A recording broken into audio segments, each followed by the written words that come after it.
चलिए दोस्तों, क्लास 10 का भारतीय वन का मैथ है प्रश्नावली 4B। मैंने पिछले वीडियो में क्वेश्चन नंबर, ध्यान दीजिएगा, क्वेश्चन नंबर कहाँ तक के हल किया था मैंने आपको 4 का तीसरा। 5 नंबर सवाल कहता है किसी समांतर श्रेणी का nवां पद जो दिया हुआ है n-1 3n-1 है तो इसके p पदों का योगफल क्या होगा, क्या होगा, यही हमसे चलिए पूछ रहा था। चलिए तो सबसे पहले लिखेंगे क्वेश्चन नंबर 5 का पहला।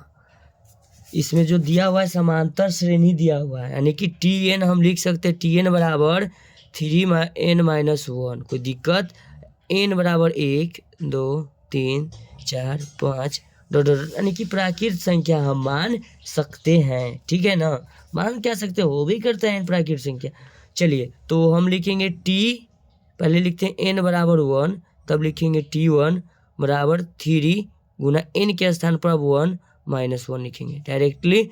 3 गुना 1 3 -1 बराबर 2। ध्यान दीजिएगा, अब n बराबर 2 लेंगे तो 2 ले लेंगे तो लिखेंगे कॉमा T2 लिखेंगे बराबर 3 गुना 2 -1, 3 दूना 6 -1 बराबर 5। अब लिखेंगे n3 लेंगे, n बराबर 3 लेंगे बराबर लिख दीजिएगा, तो लिखेंगे अब क्या हो जाएगा T3 बराबर में हम लिखेंगे, यहाँ ध्यान दीजिएगा, n गुना 3 -1, 3 3 9 -1 बराबर 8। चलिए T4 की बात करते हैं। T4 में जाएंगे, डायरेक्टली लिखा गया, चलिए ठीक है कोई दिक्कत नहीं।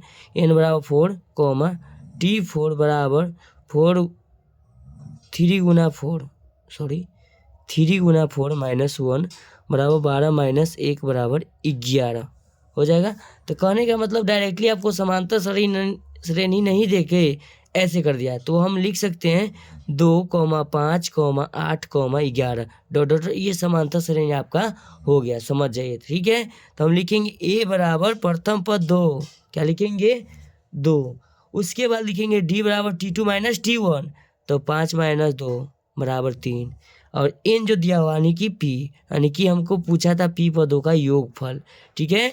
तो हम लिखेंगे Sn बराबर, हम सूत्र जानते हैं योगफल निकालने के लिए, तो Sn बराबर सूत्र होता है n/2 into 2a plus n-1 into में आपका क्या हो गया d हो गया। तो चलिए Sn में जाएंगे, यानी कि S अब p लिखेंगे, क्या कि n की जगह पर p लिखना है, तो p/2 a के मान आपका 2 हो गया प्लस n के स्थान पर p -1 इंटू d बराबर आपका 3 हो गया।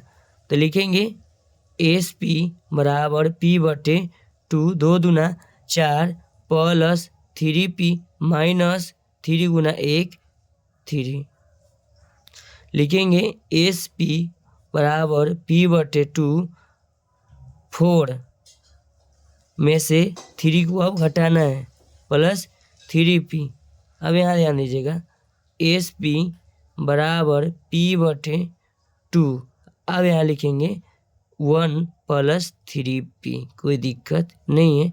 तो हम इसी को हम लिख सकते हैं SP बराबर p इंटू 3p प्लस 1/2, कोई दिक्कत, इसको हम इधर कर दिए, कोई दिक्कत है, या इसको हम ऐसा ही भी लिख सकते हैं, p है ना बाहर, तो p गुना p क्या होगा 3p² प्लस p/2, ये भी आपका सही है, कॉमन ले लीजिए। तो ऐसा ही वीडियो का कंटेंट पाने के लिए आप मेरे चैनल को लाइक कर सकते हैं, सब्सक्राइब कर सकते हैं। थैंक यू सो मच, मिलते हैं आपसे नेक्स्ट वीडियो में। मेरी वीडियो पर समय देने के लिए धन्यवाद।